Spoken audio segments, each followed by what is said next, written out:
Hey everyone, Nut Free Mama here. Today I'm going to show you how to make keto Long John donuts. Let's start off with our ingredients. First, for your actual donuts, you're going to need 6 eggs, and you want those separated and at room temperature. So I have my whites and my yolks here. A half a cup of powdered sugar substitute. I'm using Monkfruit. I just blended it in my NutriBullet. A third cup of egg white protein powder, whatever kind you like. A teaspoon of vanilla extract and a half a teaspoon of gelatin. I just bought the little package. You can find them with Jell-O. Then for our filling, we need 4 ounces of cream cheese softened to room temperature, a half a teaspoon of vanilla extract, 3 tablespoons of heavy whipping cream, and 3 tablespoons of powdered sugar substitute. And then for our topping, I'm using 8 ounces of sugar-free chocolate chips and 1 tablespoon of vegetable oil just for easy spreading. You will also need some kind of donut pans. I bought these. They're eclair pans from Amazon, and I will link them below. Go ahead and preheat your oven to 350 and spray your little eclair tins with cooking spray. In a small bowl, beat your egg whites until stiff peaks form and then set those to the side.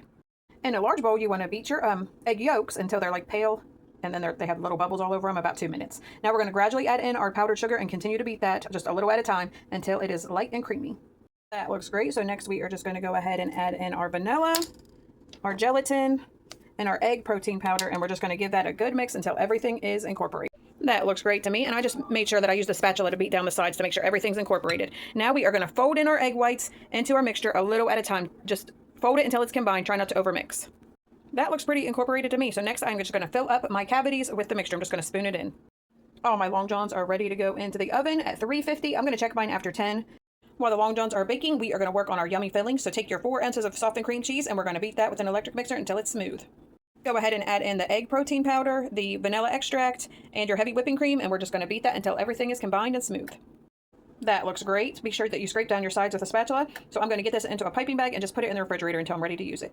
My Long Johns are out of the oven, and I just cooked mine for about 13 minutes, and just until they browned on the top. So now we're going to let these cool completely, and then we'll get to filling them and adding the chocolate ganache. All of my Long Johns have been piped on. I'm going to show you a couple different ways that you could do this. First, I made a hole in all of them. I just took this long skewer and pushed it all the way through and like wiggled it around for a hole. And then I have this awesome thing. So I just piped it into both sides using this. I know everybody doesn't have something like this. So if not, you can use a Ziploc bag, cut the end off. And then what I did was just made holes in the top.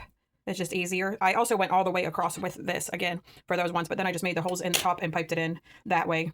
It seemed to go in there. From the sides, I don't think that a piping bag or that a Ziploc bag would work. So now we are going to melt our chocolate chips with our 1 tablespoon of vegetable oil in the microwave in a microwavable safe bowl in 30-second increments until they are smooth. I had plenty of chocolate to do all of my Long Johns. I just took mine and held them into the chocolate, just dipped them upside down into the chocolate, then put them back on the parchment paper, or you could drizzle it. You could do whatever you want. So now I am going to let these sit up, and then I'm going to have a taste. My Long Johns have all set up. I just put mine in the refrigerator to help the chocolate harden, and they are so good. I already had a little taste. Thanks so much for watching, and we'll see you next time. Bye.